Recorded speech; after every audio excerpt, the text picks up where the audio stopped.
In case you were too busy tweeting The Sound of Music live, here are the stories you missed this week. Hi, I'm Jason Gianvecchio. And I'm Julian Clark, and you're watching the TMI Minute. The holidays are here, and we at the TMI Minute are counting down our favorite things about the holidays. You want to kick us off, Julian? Sure. Number 4, Christmas cookies. If there's one thing you can count on every holiday, it's binge eating sugar with your family until you're borderline diabetic. It's not just tradition, it's America. But you have to make sure you cook them all the way through because, well, no one likes something doughy in their mouth. Like Toronto Mayor Rob Ford. Ooh, number 3, exterior illumination. Every year you pile the family in the car and you drive around to different neighborhoods just to see how they've decorated their houses. I mean, it's a really great time to bond with your family. Really? How does your house look this year?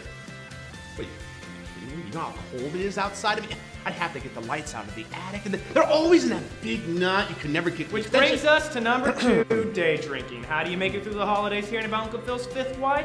Day drinking. With the cold weather, you can hide the alcohol in other drinks like eggnog, coffee, hot chocolate, eggnog. I'm drunk right now.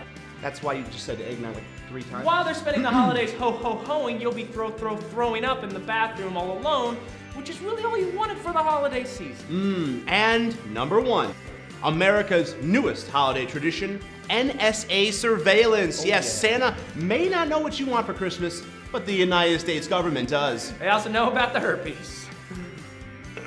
But don't worry too much about what the government knows about you. They can't even get a website to work, so using any of that information against you would be a Christmas miracle. Now with a special holiday message, we have Dylan Brody.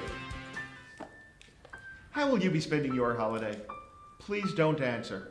Firstly, it was a rhetorical question asked into a camera days before you heard it asked.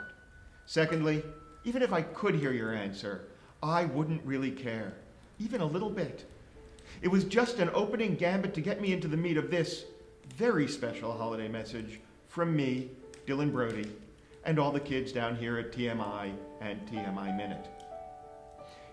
I think it's the personal traditions that matter most. Sure, we're bombarded with messages of cultural traditions, outdated messages, images of stockings hung from mantles, families singing around an upright piano, and more updated, modern, consumerist traditions of Lexuses with bows on the roofs and people trampling one another at electronics sales like meth-addicted reindeer at one of their famous reindeer raves.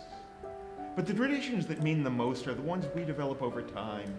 The last hastily sucked joint in the car before going in to greet the extended family. The annual argument with grandma over whether your sexual orientation is a choice. The weeping disappointment over the loss of innocence. These are the traditions we have built for ourselves, the ones that carry personal memory and resonance. This year, my wife and I will be continuing a decades-old tradition of avoiding our families for the holidays. We will spend an hour or 2 with our dogs at the otherwise empty dog park, and we will chuckle knowingly at the screaming and hostility that can be heard from the other townhouses in our complex. This is the tradition that brings us joy, and we will indulge without guilt or shame, for what are the holidays if not a time for personal indulgence? Whatever you plan to do for the holiday, we at TMI and TMI Minute hope you take as much pleasure in it, as much satisfaction as is humanly possible. And remember, if you drink with the family and then you have to drive home, please stay way over to the left. All the stone people are over on the right, and they want to have nothing to do with you. If you want to do 75, 80 miles an hour in the left 2.5 lanes, that's your business. They don't judge, but the shoulder is their turf, and they're in no rush. Thank you very much. I'm Dylan Brody, wishing you all a happy holidays from everyone here at TMI and the TMI Minute and TMI Industries, TMI Corporate Broadcasting System, TMI main offices. When a story breaks, we'll be there at the Crazy Glue. For TMI, I'm Jason Gianvecchio. And I'm Julian Clark. Happy holidays! Click here to subscribe and click over here to check out more of our videos.